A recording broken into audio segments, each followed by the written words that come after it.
Our physical being can be viewed from three different perspectives: physical body, subtle body, and the etheric body. They're very self-sustaining and functioning expression of our physical being.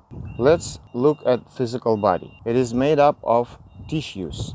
Each tissue processes the nutrients in a special way. Each tissue expresses the certain level of consciousness. While processing nutrients, the tissues may get clogged and polluted and stop normal metabolic activity, in which case the tissue is predisposed to accumulating wastes and begin the imbalance, which entails a certain symptomology and the development of certain disease in different organs and systems. Each organ of different systems is made of the same tissues that the entire body is made of. Each organ has every tissue in its composition.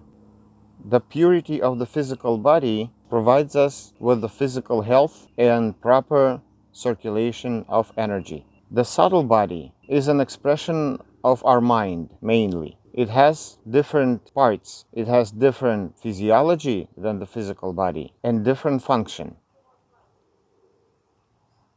Within the subtle body, just like our physical body has tissues, we have layers. One of the layers of the subtle body is the karmic layer. There we have the mental formations that predispose our subconscious response. The way it's done is through the sensation. Very subtle sensations within the body we may not particularly feel, but they express through the emotions. Mental formations in the karmic layer of our subtle body have the phantom of the emotions, and the time that we experience the emotion, these formations are activated in our subconscious realm, and they define our behavior, our response, our cognition, our reactions, and they also affect the physical body.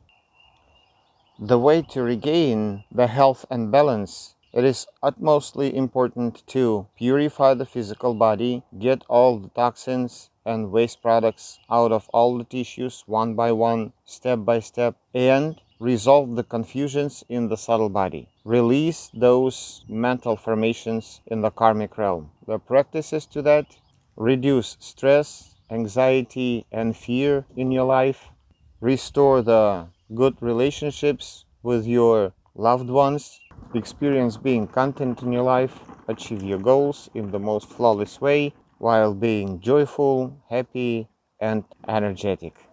It's better to begin with the physical body, as more people understand that, and we are more concerned with our physical being than anything else, just because we understand it better, just because our physical body is more tangible and we associate ourselves with our physical body more. Nowadays, bodily concepts are developed and they prevail in the medicine and in general notion of health. So we'll start with the physical body. Our gross physical body is woven out of 7 tissues, and each and every organ and organ system is comprised of these 7 tissues as the whole unit.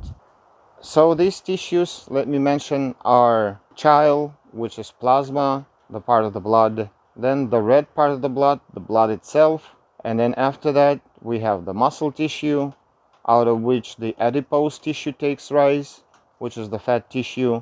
From the fat tissue we have connective tissue that leads us to the bone tissue. Inside the bone tissue we have the bone marrow, which is the next tissue up. Beyond bone marrow we have the neurological tissue, and above neurological tissue we have genital tissue. So these are the tissues that we are made of. The digestive strength and wellness is most important for our physical tissues, as this defines their quality and their functionability, sustainability, their health and vitality, and capability of processing nutrients and retaining of the waste products that we need to eliminate. Let's mention the types of digestion. There are 3 different types of digestion. The first one is by the type of mucus. This type of digestion is sluggish, slow, and stagnant, The individuals with such digestion would experience low hunger, but they would have the habit of munching on foods continuously through the day. Their peristalsis would be slow, their stools would be bulky and slow moving with some mucus present in them. The second type of digestion is by the type of bile. This generally is the hot type of digestion with a very quick metabolism. The individual with this type of digestion would experience cravings for food almost on a constant basis. They would be very particular of what time they would want to eat. They would be very regular with their food consumption. They would have very quick metabolism, meaning that after the meal they would want to have bowel movement very quickly. The bowel movements would be soft, maybe even loose, or sometimes even liquid. These individuals may have hot temper and be very active. Generally, psychological features may depend on the type of digestions and the way that we process the food, or they can be interdependent. The third type of digestion is by the principle of gas. Individuals with this type of digestion would have the cold and dry qualities of their digestion, meaning that their enzymic content would be very low, the digestive juices are going to be deficient and scarce, they would have problems moving their bowel movements, would be constipated, the stool would become very hard, and they would experience some colic pain, some bloating and gas formation. They would be shy, anxious, worried individuals. So for each and every type of digestion, there are different recommendations on how to keep the digestion strong, going, and being productive with a good assimilating power and good eliminating power. I know many people are wondering how we get rid of toxins, how toxins get out our body. That is not very obvious, but we all know that if we think logically. Let's begin with a few elimination systems that we know and then go from there. So, for example, urinary system. That is a strict elimination system that removes the toxins, salts, and other toxic compounds, wastes, products from the circulation. But we don't know about the reabsorption of some nutrients that happens in the kidney as well. Next system is the digestive tract. That is elimination system, but we also know primarily about the assimilation function of the intestinal tract. So it's the assimilation system, and there's a phase of detoxification, which is the cleansing phase, which is the elimination phase, during which the whole digestive system is releasing toxins and eliminating wastes. That phase alternates with the phase of assimilation and usually comes within the times between the food intake and during the night when we rest. This is when the digestive system is open for elimination. If we go on further and look at other systems of the body, including circulatory system or respiratory system, we will understand that there are also phases of elimination and assimilation. And the assimilation phase would be the arterial blood rushing, bringing the oxygen and nutrients to the tissues. This is the saturation phase, saturating the body, making it heavier, enriched with the nutrients, developing in terms of physical strength. Then we have the phase of elimination of waste products that have built up as the result of the metabolism of the tissue cells. Then the removal needs to start happening. Usually it's the passive process. It requires time during the night especially, and this is why it's not good to eat very late at night or during the night, and the habit is not for nothing. The habit actually speaks a lot about the person. Number one thing is that their body is overpolluted and cannot handle the cleansing.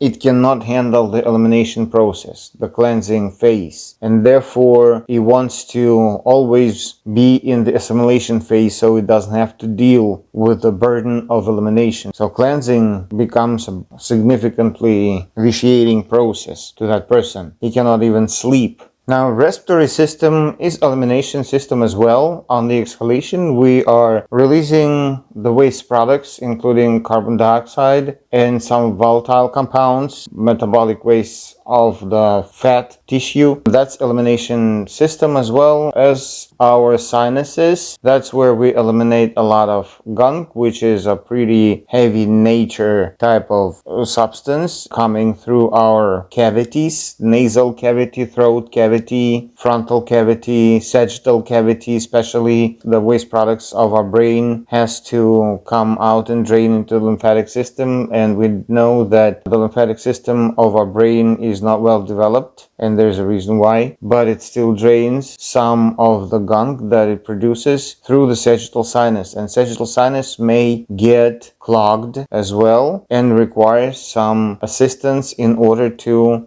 move the congestion that builds up within the cavity and hardens sometimes under conditions, especially in winter, blocks good normal breathing process of tissues of the brain with the external environment, because there's gunk that prevents that, and that gunk is dry and hard. Then in spring, when the body saturates with water more, with fluids, and warms up, then these crusts within the sagittal sinus and nasopharyngeal sinus, they would start being runny, and usually this is the time that people would catch colds and flus, because of that gunk is on the run, and it's a good nutritious environment for germs, infection, contagious, pathological, sickness producing microorganisms. So basically everything that is assimilating, that what is eliminating as well. The blood is eliminating through the venous circulation and is assisted with the lymphatic circulation, and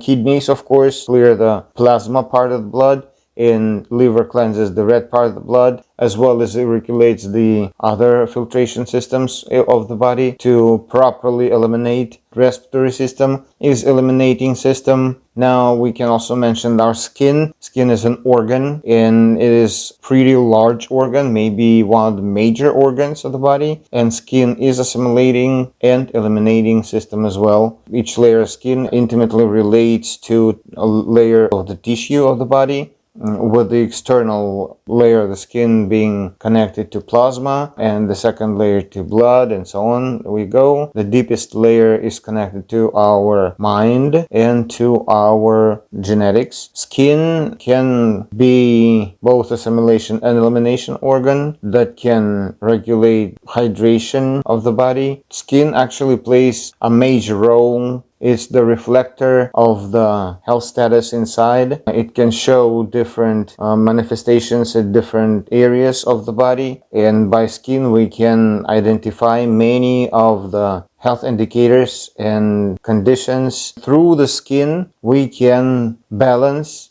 and produce good health effect on different systems and organs and tissues.